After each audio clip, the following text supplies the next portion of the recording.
നമസ്കാരം. അമിനാസ് ഡ്രൈവിംഗ് ടിപ്സിലേക്ക് എല്ലാവർക്കും സ്വാഗതം. ഞാൻ ഇസ്മായിൽ കാലിക്കറ്റ്. ഞാൻ ഡ്രൈവിങ്ങിൻ്റെ മറ്റൊരു പുതിയ വീഡിയോയാണ് വന്നിരിക്കുന്നത്. നമ്മുടെ വാഹനം ഒരു പ്രൈവറ്റ് പ്രോപ്പർട്ടിയിൽ നിന്ന് പിൻവശത്തേക്ക് എടുക്കുന്നതിൻ്റെ നിയമ തടസ്സങ്ങൾ അല്ലെങ്കിൽ നിയമങ്ങൾ എന്തൊക്കെയാണ് നമുക്കൊന്ന് കണ്ടു നോക്കാം. ഓക്കെ.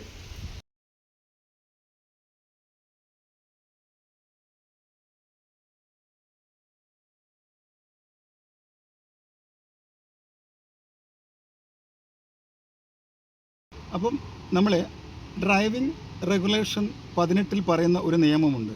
പൊതുസ്ഥലത്തേക്ക് നമുക്ക് ഒരു കാരണവശാലും റിവേഴ്സിൽ വാഹനം എടുക്കാൻ പാടില്ല.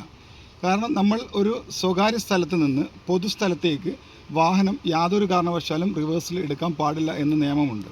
അപ്പോൾ നമ്മൾ എന്ത് ചെയ്യുന്നത് വെച്ചാൽ ഫ്രണ്ട് ഭാഗം മാത്രമാണ്, ഞാൻ നേരത്തെ ഫ്രണ്ട് കാണിച്ചു തന്നു, ആ ഫ്രണ്ട് ഭാഗം മാത്രമാണ്, സ്വകാര്യ സ്ഥലം അല്ല. നമ്മളൊരു പൊതുസ്ഥലത്തേക്കാണ് നമ്മൾ എടുക്കുന്നതെങ്കിൽ നമ്മൾ മുൻഭാഗം മാത്രമേ എടുക്കാൻ പാടുള്ളൂ. ഇതാണ് നമ്മളുടെ ഡ്രൈവിംഗ് റെഗുലേഷൻ പ്രകാരം 18 പറയുന്ന നിയമം.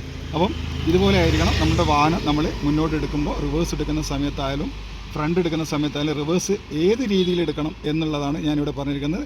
അപ്പോൾ ഈ വീഡിയോ നിങ്ങൾക്ക് ഇഷ്ടമെങ്കിൽ ഈ ഇൻഫർമേഷൻ മറ്റുള്ളവരേക്കും ഒന്ന് ഷെയർ ചെയ്യാം. ഓക്കെ.